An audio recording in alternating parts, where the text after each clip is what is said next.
Okie dokie, looks like we are live. Let me switch something up real quick. I'm not completely set up. I thought I was. All right, now I'm completely set up. Good Sunday morning, everybody.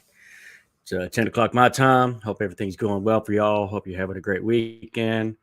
Hope all your teams won, unless you're not a Baylor fan, then I hope your team's lost. All right, so let's talk about a little week 9 recap. Some crazy games and crazy scores. Then we'll finish this off with the new updated power rankings. What I didn't do is I did not mark down how many changes there were. So they stayed the same. They moved up 2. They stayed. They moved up 1. They dropped down 3. And that's it. Everybody stayed the same. There's 3 changes here. And you can pretty much look at the scores and know who's who. 2 teams moved up, 1 team dropped. All right, so let's get into the games. Let us start off with Oklahoma and Iowa State. Oklahoma traveled to Ames, Iowa to play Iowa State, beat them 27-13. That's a good, respectable score if you're Oklahoma. Maybe not traditionally what you'd expect over the last decade, 2 decades or so, but 27-13 for a team that's trying to find itself and figure out who they are. Sic Bears. I'd like to know who that is. But hell yes, Sic Bears. Type in your name so I know who I'm talking to. And don't forget to like and subscribe. But let's put this comment back up there, Facebook user.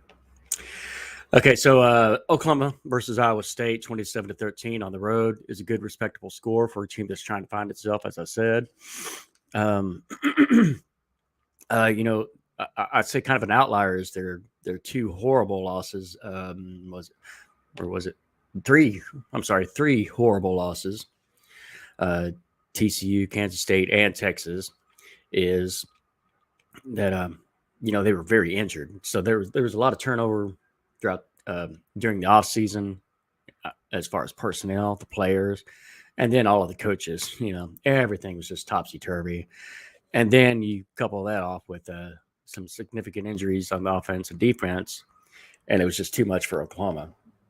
You're putting true freshmen out there that just aren't ready, and the results showed. Now it appears to me that they are getting healthier, perhaps learning each other a little better, and becoming a more complete team. They are not a great team. I don't even think they're a good team, but they're not a bad team. They're in between right now. I think they're on the way up. Their trajectory, to me, seems to be they'll make a bowl game for sure. They only got to win one more to be eligible, and you get to 7, 8 wins. That's going to be real good for them. That's going to help with recruiting, and they may not miss too much of a step other than this year. And not that I'm rooting for them, but I'm not rooting against anybody really, other than TCU. Okay, so Iowa State, man, goodness, man, I just don't get it. You have the best wide receiver. You have among the passing leaders at quarterback. I guess you just have no running game because your defense is all there all the time. Always can rely on your defense. I think the most points you gave up was to Baylor. But hey, I don't know. Y'all have to get something figured out. I mean, that's one hell of a way to keep keep your coach from getting purged is to lose all your games in conference. I don't hear a lot of Matt Campbell talk now. So, I mean, maybe y'all are just playing 4D chess. I don't know. But it's working. It's working. You get to keep Matt Campbell. Now the question is, do you want to keep him? Surely you do, but this is not an Iowa State year that I'm used to. Year by far, you got to say just the bottom team in the conference, man. It's weird. Start off 3-0 in non-conference and then 0-5 in conference so far. I don't know. That's all I got. I didn't watch the game, but hey, 27-13 is good and respectable. And that's if you're Oklahoma, you should be happy with that progress and happy with that result. If you're Iowa State, Actually, 27 points is a lot of points for y'all to give up. So that kind of further solidifies that, hey, you know, Oklahoma is not as trash as we saw earlier in the year. So that said, uh, let us move to let's talk about West Virginia and TCU. Okay, so that's there's no moral victories, but that was a good showing by West Virginia. They gave up 41 points to TCU. I can see that. Yeah, I mean, Baylor put up 40 in a loss, right? Am I right? Was it 43-40, something like that? So Baylor put up 40, TCU put up 40, both of them in Morgantown, West Virginia. West Virginia put up 31 points, still lost by 10. That's just, to me, almost completely not acceptable, but understandable, predictable. That's kind of exactly what I would think would happen. TCU 41, West Virginia 31 in Morgantown. TCU is just looking uber impressive. I just don't know what to say about them. I mean, is Sonny Dykes the coach of the year by far? Okay, so he starts off with SMU, and he finally really truly gets them over the hump, and they're getting national respect again for the first time in 30 something years. I'm old enough to remember when SMU was a powerhouse, you know, and then the death penalty, and they fell off the face of the earth. The Kansas and Baylor would have SMU as a homecoming game because they were automatic victories. They were just trash, and it took them decades to gain any type of relevance. But it was Sonny Dykes who kind of put him over the edge and had them ranked and highly ranked and looking like a force to be reckoned with before he gets hired away. He goes to TCU. My point being, he obviously was a good coach at SMU, and now that he's got talent around him, look at him go. Now he's like telling his players, hey, how about we just go win all the games? Oh, okay, yeah, let's go do that. Are you kidding me? Are you kidding me that they're doing that? Good morning, Bear. Good morning to you. Type in your name so I know who I'm talking to. Good morning, Bear. Yeah, it's funny you say Bear. Just wait. I got something at the end of this video. Okay, so next game. Next game was a skunking. Nobody saw this coming. Nobody saw Oklahoma State traveling to Kansas State and getting their asses whooped. Okay, so yeah, I heard afterwards in post game analysis. Okay, well, Oklahoma State had some injuries and Spencer Sanders was playing kind of hurt, but 48-0. I didn't see Kansas State scoring 48 points, not in two games combined.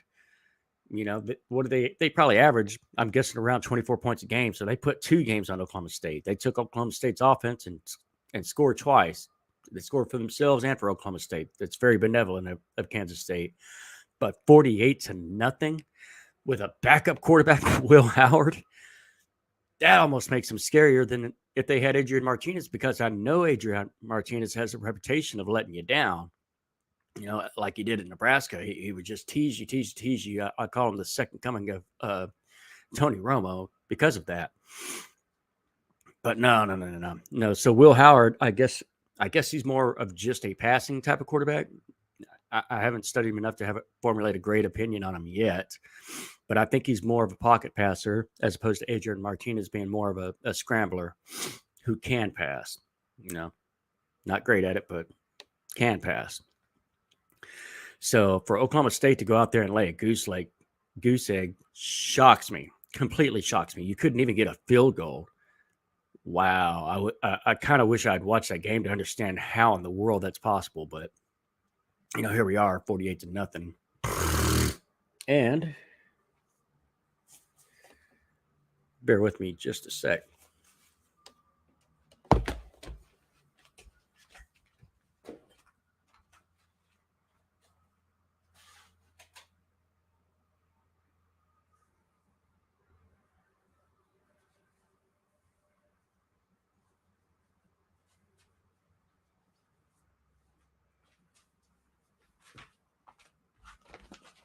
All right. So, since Baylor won, sick 'em, baby. Decided to go get me a little outfit to celebrate. This is kind of my Halloween costume, to be honest. So you said good morning, Barry. Now you know why I was kind of laughing at that. Well, good morning back to you.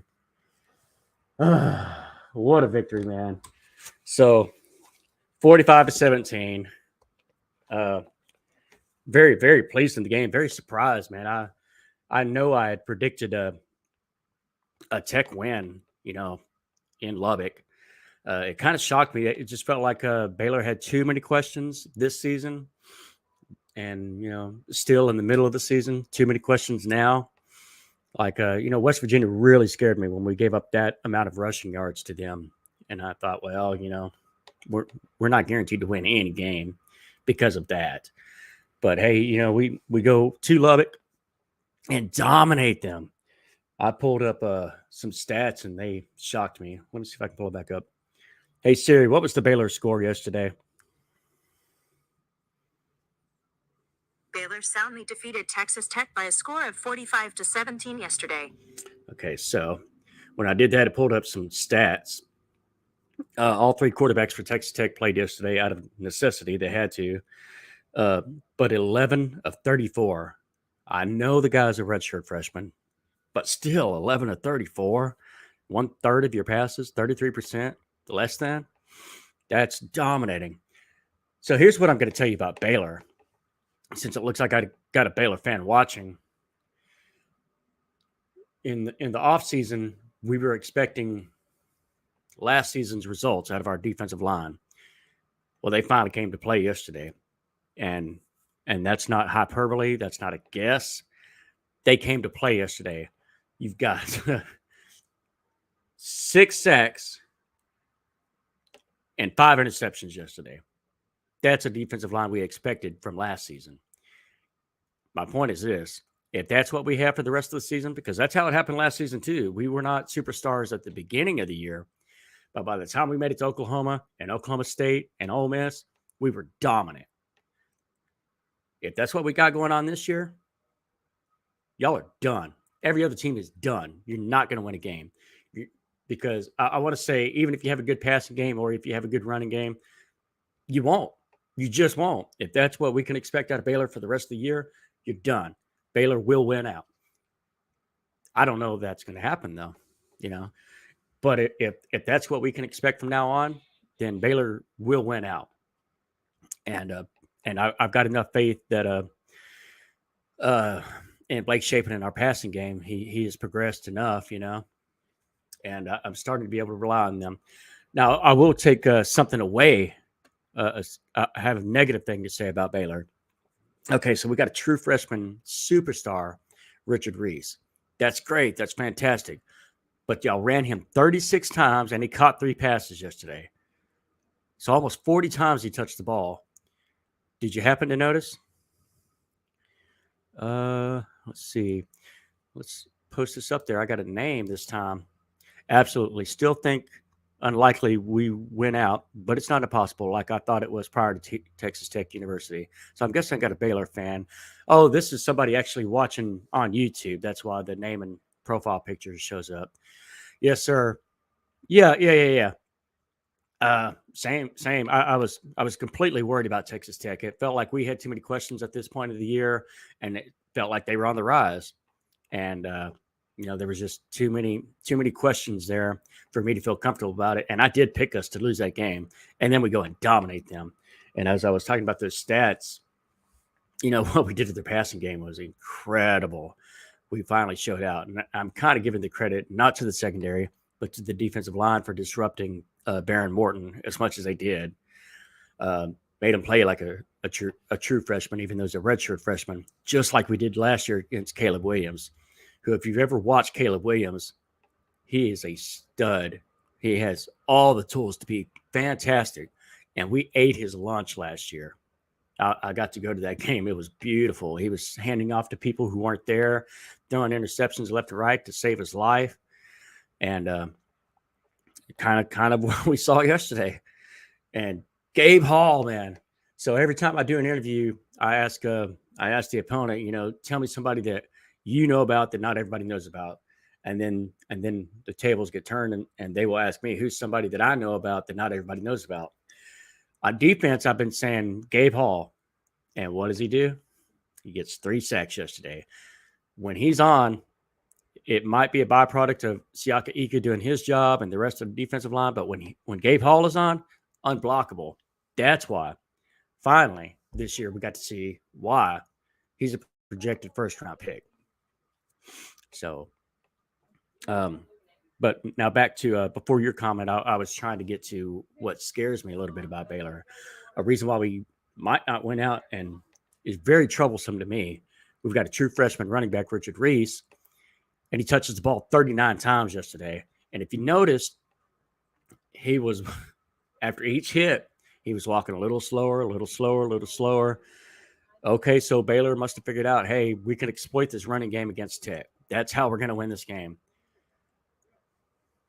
You got to pass more, man. You got to save that kid. That kid is special, but we're going to run him into the ground. He's not 230 pounds. He is 175 pounds. How is he supposed to take that beating? You know, we got to cut his hair. We got to cut his carries in half, or we're going to lose a special guy. And what in the world would we have looked like yesterday without Richard Reese on the field? I think the exact opposite score. I think Texas Tech would have buried us without Richard Reese. But, you know, we wanted to keep their offense on the field, and I guess that plays into why we wanted to run. We were good at it, but you know they didn't want to have all the quick passes and everything, and leave us susceptible to having to chase Texas Tech's offense. You know, that's the only reason I can come up with. But man, how dangerous, man! We're gonna have to establish a good 50-50 running and passing game again for us to really have a chance of winning out. Because it is possible. It's absolutely possible. We could win out, but we cannot. There's no reason in the world we should be reliant on a true freshman running back that heavily. Not at all. It's scary to me. It worked. We got away with it. We need Tay McWilliams to come back healthy. We need Squirrel Williams to come back healthy. And we have Khalil Keith back, so that's going to help our running game, which is in turn going to help our passing game. The game itself, you know, I can just kind of chalk it up to the pressure that we put on Baron Morton's. Kid was not ready. No quarterback would have been ready under those circumstances. You know, maybe a Michael Vick or a Lamar Jackson, Cam Newton, that type of guy. But most quarterbacks, 99% of quarterbacks would have crumbled based on what Baylor was bringing to the table.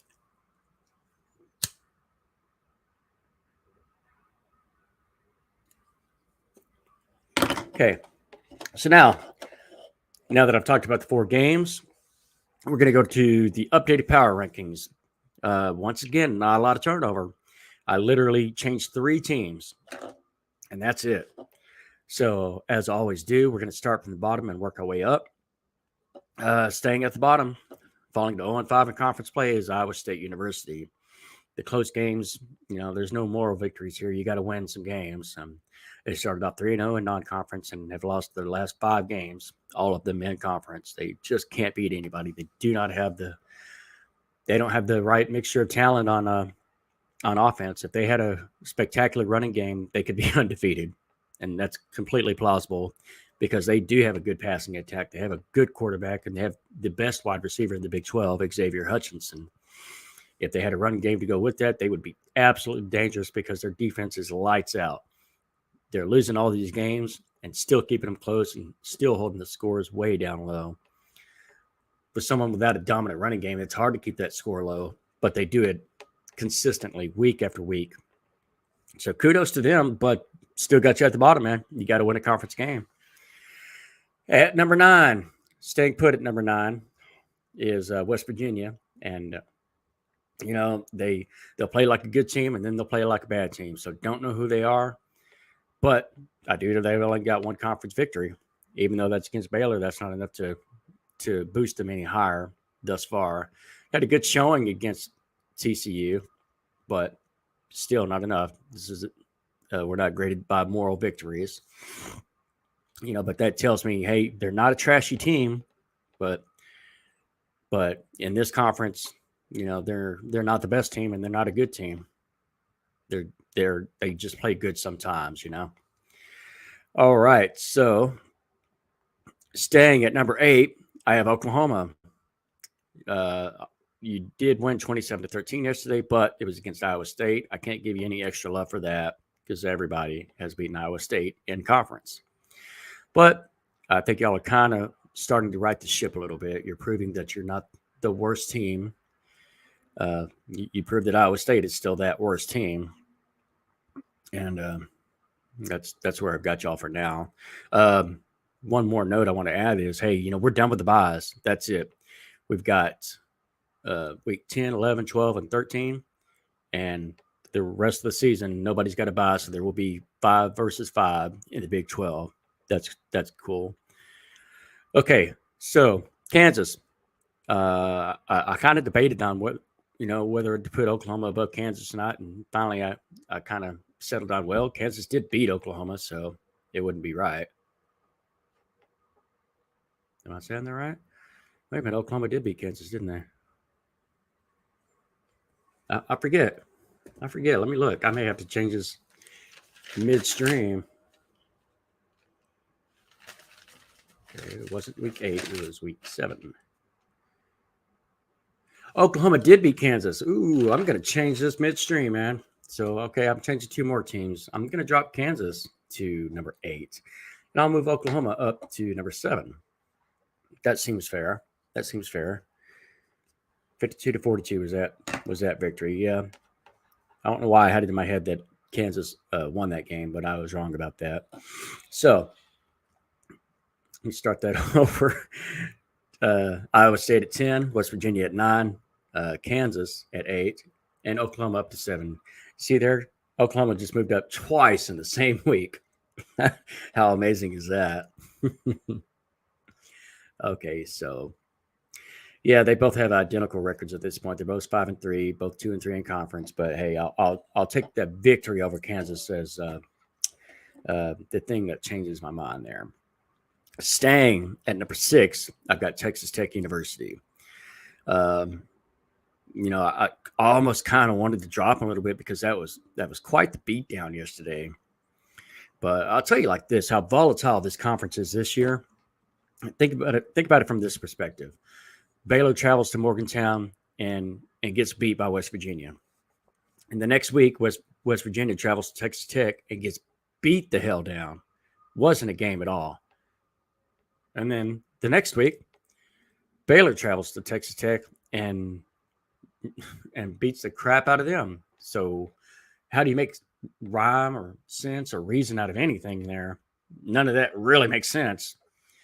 That's the Big 12. That's the Big 12 this year. Every team at one point looked like a really good team. And I'd say every team minus TCU has looked like a bad team at least at one point. And you could say that pretty honestly about West Virginia, Texas Tech, and Baylor, that they have both absolutely looked like good teams and looked like bad teams, sometimes in the same game. Baylor versus Oklahoma State is a good example. First, second, fourth quarter, we looked like trash. The third quarter, we were dominating. But, ultimately we lost the game.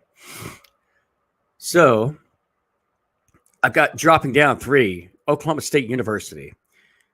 Oklahoma State, who I predominantly had as the number 1 team in the conference, is now all the way down to 5. And that's just the beatdown.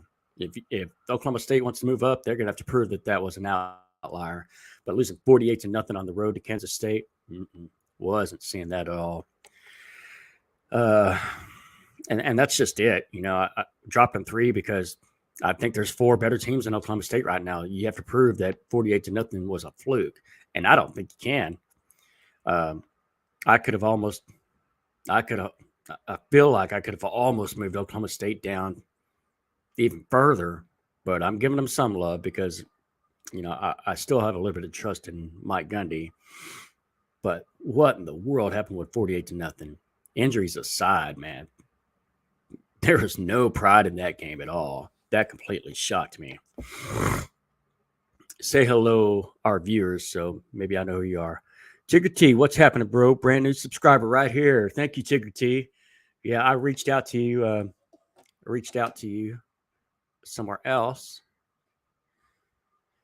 I reached out to you on a different channel, and I was like, "Hey, since you're being interactive, hey, come on here." And I don't know if Tigger T is a dude or a girl or something in between. I don't want to misgender anybody. But hey, thanks for subscribing, man. Appreciate that. And thanks for commenting. Thanks for watching and tuning in. Whoa. Play West Virginia the rest of the way you can. The rest of the way, if you can. Play West Virginia the rest of the way, if you can. Well, I don't like that because we lost that game.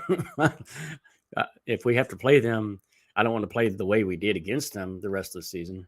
I'm going to take a guess that might be our buddy Mike Rollins. And check this out from Tigger T.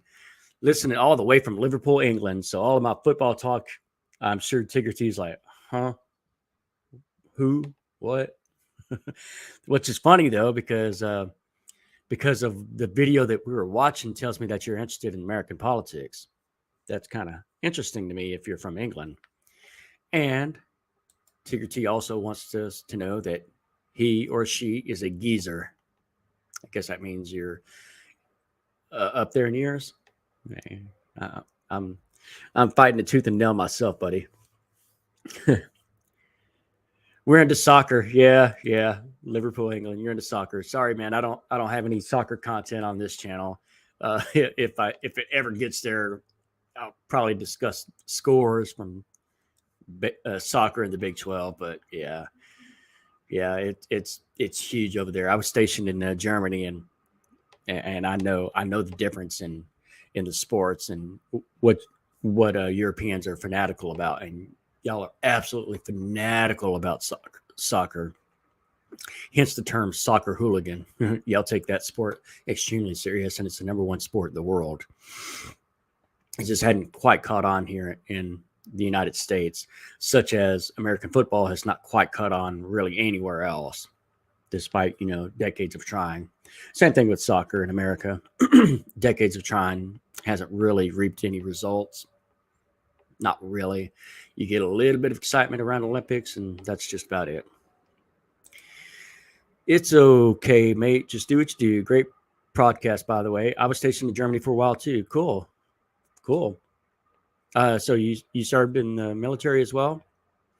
You're in Liverpool, England, but are you actually American? And just decided to stay there?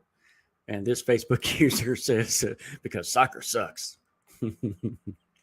Yeah. I appreciate the commentary here. Look, we're going to sit here and start a fight, and all I was trying to get was a little interaction here. We suck, and it's official. As much as I have confidence in Coach McGuire, who puts in three quarterbacks during the game. Okay, so clearly we got a Texas Tech fan here. I'm going to guess this might be my Uncle Curie. But I might be wrong. It could be any Texas Tech fan. Who puts in three different quarterbacks during a game? Well, Curie or someone else, whoever this is. Did you see the results? You had to. My question was, why didn't you try to pull Baron Morton's out a little earlier? If you had a supposedly healthy Tyler Shuck back, Shuck. I'm not 100% positive on how to pronounce his last name. But then again, was he really 100%? Because once he gets in there, the very first pass he throws was a lame duck, and was intercepted for a pick six. So maybe that's why they were like, no, we better stick with Barron. Man. So who puts in three different quarterbacks? Well, when you're losing, what else are you going to do? You got to try something. They wanted that victory, just as bad as any other opponent. So that doesn't surprise me. Does that make them a loser for trying? I'm not buying that. I don't think so. What I talked about the stats earlier. Baron Morton went 11 of 34. What did you want him to do? Go 15 for 50? Would that have made him sticking with one quarterback? Would that have been the answer? He wasn't the answer. They They had to try something. I'll leave that point alone. Yes, mate. I'm an ex-infantry soldier, and I'm a full-blown scouser. Scouser is a term used to describe someone from Liverpool. Okay, so you're not an American, but you served in United Kingdom's military. Am I saying that right? I don't know Europe as well as I could or should. A scouser. That sounds like a derogatory term. I'm sure it's not, but I don't know any better. An ex-infantry soldier. Well, I was an old tanker, and then I worked on Apache helicopters before I got out. That's my military time. 457,000 years ago. That's what I did in the military. All right, so I'm completely off track here, but I'll try to keep up with the comments the best I can. Let's see. So we talked about Ask Patty the Batty Pimblett. He's a scouser too. Okay. I'm just laughing at the terminology, man. It's funny to me. It's always cool to learn new things. Drop down Oklahoma State to number 5. I don't think I'd got here to this point yet, but I moved up. I moved up Baylor to number 4, and man, I really wanted to move them up even higher, but I'm giving the team above them a little bit more love, a little bit more confidence in them. So move Baylor up 1 to number 4. Staying at number 3 is Texas. That's who I have just a little bit more love and confidence in. Well, I mean, all my love is to Baylor, but more confidence in, and that's so questionable to me. I don't really know that, to be honest. They're both just kind of up and down to me, but Texas defense has been a lot more reliable game to game, and it's their offense that's been kind of up and down. With Baylor, it's their offense is up and down, and their defense is up and down. So same as the Beatles, and yes, it is derogatory, but we took that diss and owned it. Yeah. That's how I knew you said Beatles there, because your next comment. That's how you do it, man. Yeah. Some of us here got called deplorables, and we decided, you know what? Let's make some T-shirts and become millionaires off of it. Basket of deplorables, man. Stupid. Yeah. Got to take it and own it, buddy. Or mate. Okay, so I've got Texas at number 3. Moving up 2 after a beat down over Oklahoma State. Kansas State, obviously. If TCU wasn't undefeated, I'd have Kansas State at the top. And they're doing it with a backup quarterback. But TCU is also doing it with a backup quarterback. And I saw earlier. Okay, well, just stick with Kansas State for a second. They're doing it with a backup quarterback, and I think that actually kind of makes them a little more dangerous, because Adrian Martinez, to me, is so volatile, and I think he will let you down. I think if you rely on him for a game to scramble and that running game is gone, you're not going to win the game, and it could be against a bad team.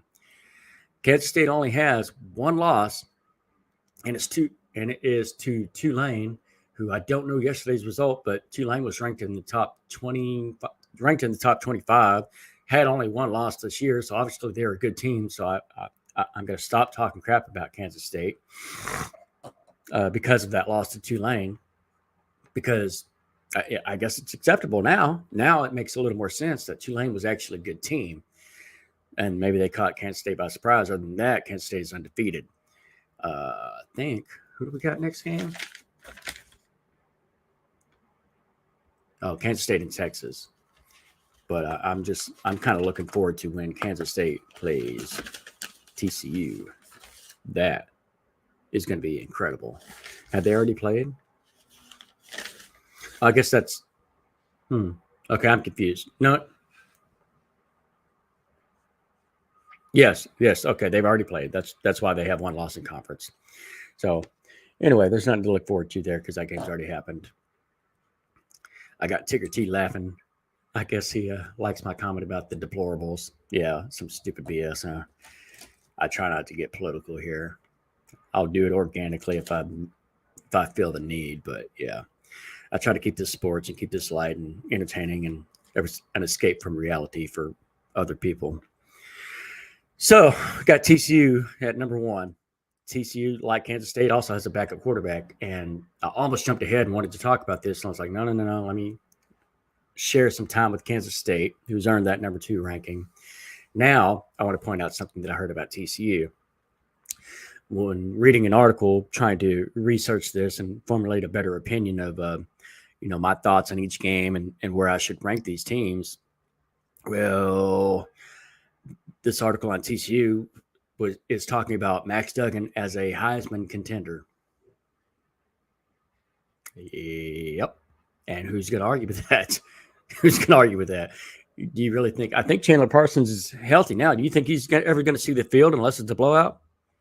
Hell no. Absolutely not. And Max Duggan has earned it. He has absolutely earned it. He's a good enough passer. WWRT, all deplorables. But cool AF. We're all deplorables, but cool AF. Yeah, okay. I see what you're trying to say there. Yeah. Okay, so Max Duggan has absolutely earned it, man. He's a good enough passer to be dangerous and a fantastic runner. And if he stays healthy, they're not losing any games, and they're having good results against good teams. It's shocking to me because I talked so much crap about them because everybody in the Big 12 had a good non-conference record, and TCU was undefeated, and I gave them no love whatsoever because the teams that they faced, they beat Colorado was their biggest team, and they beat them 38-17, but Colorado is a horrible team. So I gave them lots of crap about that. And after the second week, I had Kansas State at the bottom of the rankings. Now I've got them at the top because they've earned it. And now I'm starting to see, okay, well, you keep winning big against good teams. This is who you are. You're just a good team. I didn't think that was going to happen. I didn't think you would just take Gary Patterson out of the mix and all of a sudden they would be unstoppable. But I love it because I hate Gary Patterson. Honestly, at his next open mic night, I hope he catches chlamydia. But I digress. This isn't about Gary or his obesity or his sweaty towel or the poor girl that used to have to carry his towel. I don't know if I mentioned this before, but I'm not a big Gary Patterson fan.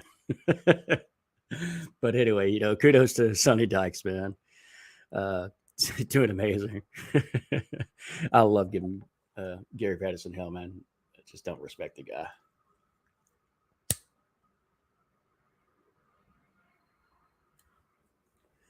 Tigger T, answer me this. Do you appreciate a good cigar?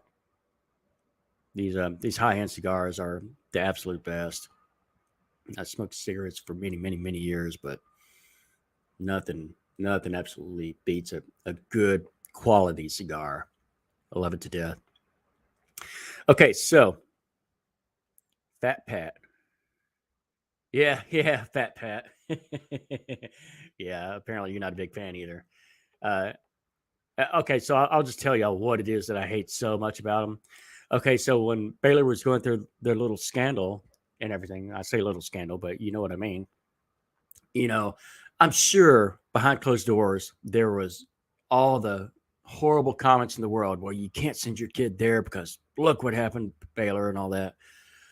I'm absolutely sure that every opponent did that in recruiting. But Gary Patterson said it on TV. He was just so open about it. And I think there was trouble with Trayvon Boykin or something. Says, oh, well, like that's nothing compared to what's going on about a half an hour or hour and a half south on I-35 or something to that effect. And it was just such a douchebag move for me, to knock somebody when they're down for something like that. And, had no tact, no class. There's, what can you say about whatever said behind closed doors? Nothing. But, to kind of kick someone when they're down over something like that, to use that as a troll move, showed a complete lack of class to me. So that's my reasoning for not liking them. All the other stuff, I could care less, but I'll tease them about whatever. The sweaty towel, the country music singing, all that. That's nothing. That is the real reason why I've always had a problem with them. Okay, so I've discussed my top 10, and I started from the bottom to the top. Let's see. He hated Brawls, and the feeling was mutual. Yeah, oh yeah, they absolutely hated each other. It's funny. Funny. My goodness. Since you mentioned Brawls, man, could you imagine a Dave Aranda defense playing an Art Brawls offense? Oh my God, I want to see that so bad. I guess I'd have to simulate it on, NCAA football or something. That would have been incredible. I would love to have seen that. Okay, so when I did my top 10 power rankings, I started from the bottom, went to the top. Now I'm just going to do a quick recap and start from the top and go to the bottom. So at number 1, we have TCU. Number 2, moving up 2 spots, Kansas State University. Staying put at number 3 is Texas. Moving up a spot at number 4 is Baylor. Dropping down 3 entire spots is Oklahoma State University at number 5. Staying put the rest of the way. The rest of these are exactly where I had them last week. Texas Tech at number 7. I'm sorry, at number 6. Kansas at number 7. I'm sorry, Oklahoma at number 7. I forgot that I changed that. Kansas at number 8. And West Virginia at number 9. And Iowa State University at number 10. So here's what else I got for y'all. Make this full screen. All right, so let's talk about who has a chance moving forward. Now, Oklahoma State blew an incredible chance, man, because they'd already faced who we thought was their toughest teams and was and had a great record in conference. So they had all the tiebreakers. They'd only lost to TCU, which wasn't going to hurt them. TCU's already solidly in the driver's seat for the conference title game. So Oklahoma State only had to have the second best record, didn't have to worry about a tiebreaker against TCU. But now they're 3-2. So Kansas State has moved above them in the rankings and, is now in the passenger seat, I guess you could say, for the conference title game. So I'm going to drop Kansas, Oklahoma, and Tech. Actually, I'm just dropping Tech because they got their third conference loss. Kansas and Oklahoma already had their third. So anybody with 2 losses and above has a shot. TCU, obviously, they went out, they're in. Kansas State, if they went out, they're in. And then we got Oklahoma State, Texas, and Baylor having to vie for a chance to unseat a potential Kansas State, because TCU is going to have to lose a lot. They're going to have to, lose twice and then lose a tiebreaker. And we're running out of games. There's 4 games left for that to happen. So TCU would have to go from undefeated to losing half of the games. Probably not going to happen. Probably not. Who knows? They may not lose again. They may be the national champions. That would be shocking.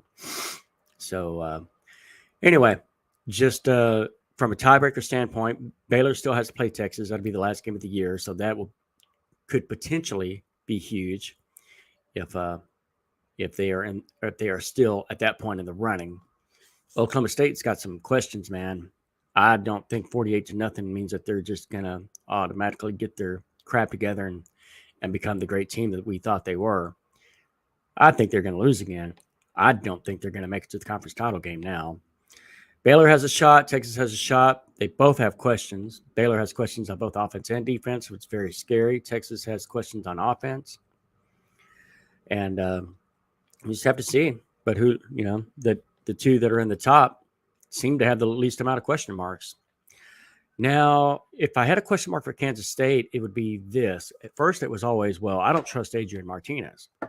Okay, well, now they don't have him, and they have Will Howard, who's playing good. But for how long? Is he going to be one of those quarterbacks that gets figured out? Do other teams, opposing teams, just need more game tape on him to get him figured out? They've got all the game tape in the world over Deuce Vaughn, and that ain't helping them. But, as far as quarterbacks go, those guys can get figured out. Not all of them do get figured out. Some of them are just that spectacular. Is he really spectacular? Did they just give Adrian Martinez the job because of name recognition? They promised him, hey, if you come here, you will be the starter. Maybe Will Howard's a better guy, though. That remains to be seen. A couple more games, I think we'll know, but I'm saying that as an outlier, that maybe he gets figured out. Maybe they don't win out. If they don't win out, just think about it. If they lose another game, now you got 4 teams with 2 losses. And that's when the tiebreakers are really, really going to become interesting. So we'll have to see. Kansas State has to come to Baylor. That's good for Baylor. Baylor could beat any one of these teams. Baylor could lose to any one of these teams. Same thing with Texas. Same thing with Oklahoma State. I want to say same thing with Kansas State, but Kansas State losing to some of these teams would kind of shock me a little bit. And TCU, they look like the best team. And I'm sure they'll be predicted to win against all of these teams. But that's where I'm at.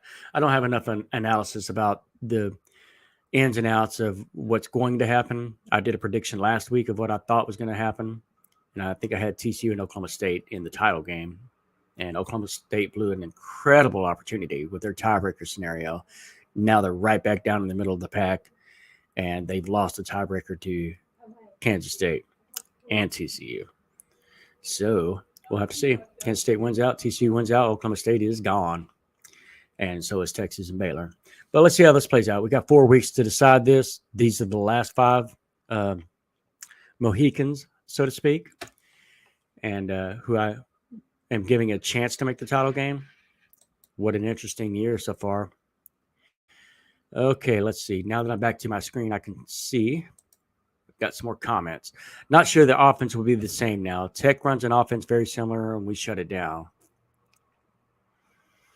Yeah, okay, so I'm assuming you're talking about a potential Briles versus a random matchup. You say they're similar. I'm going to speak on the genius of Art Briles for a second. Oh my God, was it can't think of the guy's name. Was it a guy from Western Kentucky or something that is credited with this volatile, high tempo offense, pass, and all the scoring and the traditional high powered, high potent offense that we see today all over the place. And then, and then he ends up, I want to say at Tech, and then Briles is there too. And he picks up on that. And then everybody has their own version of it. The Mike Leach's version, this guy's version, everybody's version. But the genius of Art Briles was this.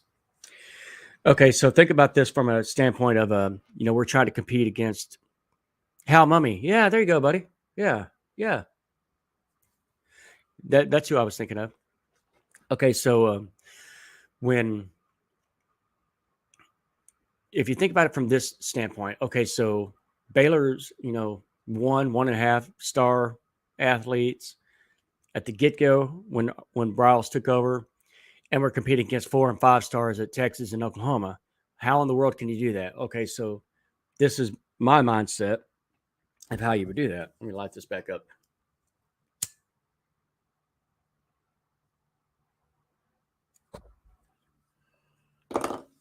Okay, so to defeat Oklahoma, you got to have 20 spectacular plays. Okay. So do you want to get those 20 spectacular plays out of 40 plays? Do you want half of your offense to be spectacular plays, 10 yards or more? Or would it be a lot easier to get those 20 plays if you're running 80 plays? Do you see the point I'm trying to make there? So as far as just okay, we're going to do this unexpected thing. We're going to pass. We're going to do this. No matter what tweets you made, Art Briles had this one specific mindset. How many plays can we get off? What is legal? What is our maximum output? How many plays can we get up there? How quick can we get up to the line of scrimmage? How quick? I think that's the genius that most people didn't catch on to. I think that was his tweak to that offense that made us unstoppable. And I guarantee you, if the Board of Regents didn't, have their issues with Briles, and if that didn't go sideways, we would already have a couple of national championships by now. if that situation had played out. There's no doubt in my mind. What each and every single year, our recruits were going up a half a star. We started off with 1.5 stars when he got there. Then it was 2. Then it was 2.5. Then it was 3. Then it was 3.5. Then it was 4. We were getting there. If he did what he did with the 1.5 star recruits, what was he going to do? What was coming? We were about to take over. I could easily have seen us beating an undefeated Alabama in the national championship if we were given just another couple of years of that Art Briles offense. But it's still interesting to me because Dave Aranda is such an incredible student of the game. And that just would have been interesting to me, the unstoppable object versus the immovable object, or however that saying goes. That would have been very interesting to me to see how that would have played out. Two guys that, from a football standpoint, I respect very highly. All right, so let's get back to these comments. OSU can't lose a game like that and it not leave a permanent scar. Yeah. I know what you're basing that off of when I said there's just no way that they're going to go from 48 to nothing and say, all right, well, we learned our lesson. Let's get back to it, guys. No, there's going to be a lot of confidence issues there, even if they do get some more people back healthy. Yeah. That is, it's not necessarily who they are, but in the back of their minds, they're going to wonder. That is absolutely going to leave a scar with them. Sure is. Morning, Marshall Burns. Sick of Marshall. Always. That's what we do. And Hal Mummy was the answer to not a question that I asked, but I couldn't remember the guy's name. And you're right. That's who I believe was the innovator of this high-profile offense. What's funny to me is I'm forgetting Hal Mummy was never the head coach at Tech, I don't think. And I don't remember if it was Leach or not. Yeah, I think I want to say it was kind of Leach when he was trying to implement his high-tech offense at Texas Tech. Apparently, their Board of Regents said, "Oh, that's trash football." How stupid is that? Oh, that's not traditional football. It should be 3 yards in a cloud of dust. I wing the power back and blah, blah, blah, blah, blah. How effing stupid. Y'all deserve every loss you get if that's why you didn't back Mike Leach and then pretend to, oh, well, he treated the player bad. Yeah, whatever. Okay. I'm saying high tempo is not enough. Perhaps his most impressive coaching job was in that bowl game against North Carolina, where we had no quarterback and had to run almost every play, and North Carolina knew it. What an amazing game, John. Yeah, we had Levi Norwood at quarterback. We had some running backs at quarterback. Was it Terrence Ganaway? Leach was an assistant under Mummy at Western Kentucky University. Yeah, that rings a bell. I knew there was some correlation there. And I didn't think Hal Mummy was a head coach at Tech. But, man, what a game against North Carolina. That amazes me to this day. I may have to go watch some highlights of that again just to refresh my memory of what an amazing game plan that was. High tempo is not enough. Perhaps the most impressive coaching job. That was crazy. Yeah, it kind of showed why the Wildcat, if unprepared for, is so dangerous.